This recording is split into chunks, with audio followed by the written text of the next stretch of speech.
ಆತ್ಮೀಯ ಕೇಳುಗರಿಗೆ ನಮಸ್ಕಾರ. ಅಂದು ಭಾನುವಾರ.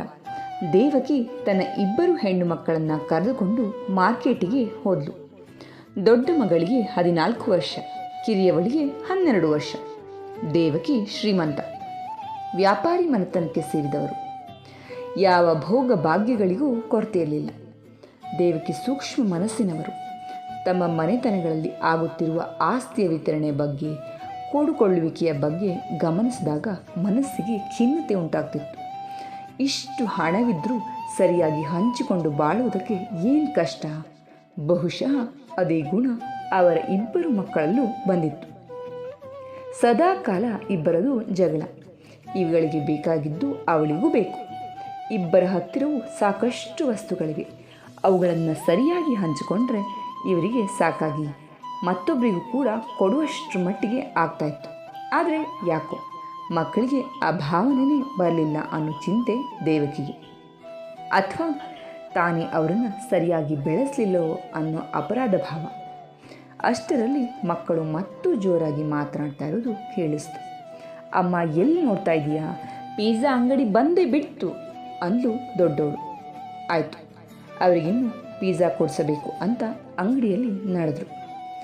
ದೇವಕಿ ಮಕ್ಕಳಿಗೆ ಹೇಳಿದ್ಲು, ನೋಡಿ, ಇಲ್ಲಿ ಪಿಜ್ಜಾ ತುಂಬ ದೊಡ್ಡದಾಗಿರುತ್ತದೆ. ಎಲ್ಲರಿಗೂ ಒಂದೊಂದು ತಿನ್ನಲಿಕ್ಕೆ ಆಗೋದಿಲ್ಲ.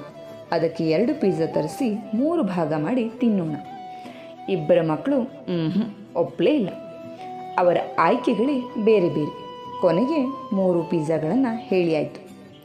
ಮಕ್ಕಳು ಪಿಜ್ಜಾ ಮುಗಿಸಿದ್ರು. ದೇವಕಿಗೆ ಪೂರ್ತಿಯಾಗಿ ಎಲ್ಲವನ್ನ ತಿನ್ನಲಿಕ್ಕೆ ಆಗಲಿಲ್ಲ. ಇನ್ನರ್ಧ ಹಾಗೆ ಉಳಿದಿತ್ತು. ಹಿರಿಯ ಮಗಳು ತುಟಿ ಚಾಚಿ ತನ್ನ ತೋರು ಬೆರಳುಗಳನ್ನಿಟ್ಟುಕೊಂಡು ಹೆದರಿಸುವಂತೆ ಅಮ್ಮನನ್ನೇ ನೋಡ್ತಾ, ಚೆಚೆ, ತಟ್ಟೆಯಲ್ಲಿ ಪದಾರ್ಥವನ್ನು ಚೆಲ್ಲಕೂಡದು, ತಿಂದು ಬಿಡು ನೋಡೋಣ ಅಂದ್ಲು. ದೇವಕಿಗೆ ಗೊತ್ತು, ತಾನು ಅವರಿಗೆ ಹೇಳಿದ ಮಾತೇ ಮರಳಿ ಬರ್ತದೆ ಅಂತ. ಆದರೆ ಆಕೆಗೆ ತಿನ್ನುವುದು ಅಸಾಧ್ಯ. ಮಾಣಿಗೆ ಹೇಳಿ ಅದನ್ನು ಕಟ್ಟಿಸ್ಕೊಂಡು ಚೀಲದಲ್ಲಿಟ್ಟುಕೊಂಡು ಹಣ ಪಾವತಿ ಮಾಡಿ ಮಕ್ಕಳೊಂದಿಗೆ ಹೊರಗೆ ಬಂದಾಗ 4 ಜನ ಮಕ್ಕಳು ಮುತ್ಕೊಂಡ್ರು. ಇವರಿಗೆ ಮಕ್ಕಳು ಎಲ್ಲಿದ್ದರು ಅಂತ ಗೊತ್ತಿಲ್ಲ. ಈ ಗುಂಪಿನಲ್ಲಿ ಹಿರಿಯವಳಿಗೆ 10-12 ವರ್ಷ ಇರಬಹುದು. ಅವರ ಹರಕು ಬಟ್ಟೆ, ಜಡೆಗಟ್ಟಿದ ಕೂದಲುಗಳನ್ನು ಕಂಡು ದೇವಕಿಯ ಮಕ್ಕಳು ಹಿಂದೆ ಸರಿದರು. 4 ಮಕ್ಕಳು ಕೈಚಾಚಿದ್ದಾರೆ. ಅವರ ಕಣ್ಣುಗಳಲ್ಲಿ ದೀನತೆ ಎದ್ದು ಕಾಣ್ತಾ ಇತ್ತು. ದೇವಕಿ ಚೀಲದಲ್ಲಿ ಕೈ ಹಾಕಿ ತಾನು ತಿನ್ನದೇ ಬಿಟ್ಟಿದ್ದ ಅರ್ಧ ಪಿಜ್ಜಾದ ಕಟ್ಟನ್ನು ಹೊರಗೆ ತೆಗೆದಳು. ಚಾಚಿದ ಕೈಗಳು ಮತ್ತಷ್ಟು ಮುಂದೆ ಬಂದವು. ದೇವಕಿ ಒಂದು ಚಿಂತೆ ಬಂತು. ತನ್ನಲ್ಲಿರೋದು ಒಂದೇ ತುಂಡು ಪಿಜ್ಜಾ. ಅದನ್ನು ಆ ಹಿರಿಯ ಹುಡುಗಿ ಕೊಟ್ಟರೆ ಉಳಿದವರು ಬಿಟ್ಟಾರೆಯೇ? ಅವಳನ್ನು ಅಟ್ಟಿಸ್ಕೊಂಡು ಹೋಗ್ತಾರೆ, ಕಿರ್ಚಾಡ್ತಾರೆ. ಕೊನೆಗೆ ಅವರಲ್ಲಿ ಬಲಿಷ್ಠವಾದಂಥ ಹುಡುಗ ಆಕೆಯ ಕೈಯಿಂದ ಕಸಿದುಕೊಂಡು ಓಡಿ ಹೋಗ್ತಾನೆ. ಮತ್ತು ಉಳಿದ 3 ಮುಖ ಒಣಗಿಸ್ಕೊಂಡು ನಿಲ್ತಾರೆ. ಹೀಗೆ ಯೋಚಿಸ್ತಾನೆ ಆ ಪಿಜ್ಜಾದ ಕಟ್ಟನ್ನು ಹಿರಿಯ ಹುಡುಗಿಗೆ ಕೊಟ್ಟಳು. ಆಶ್ಚರ್ಯ, ಆಕೆ ಎಣಿಸಿದಂತೆ ಆಗಲೇ ಇಲ್ಲ. ಹಿರಿಯ ಹುಡುಗಿ ನಗುತ್ತಾ ಪೊಟ್ಟಣವನ್ನು ಬಿಚ್ಚಿ ಅದರಲ್ಲಿ ಸರಿಯಾಗಿ 4 ಭಾಗ ಮಾಡಿ ಎಲ್ಲರಿಗೂ ಒಂದೊಂದನ್ನು ಕೊಟ್ಟರು.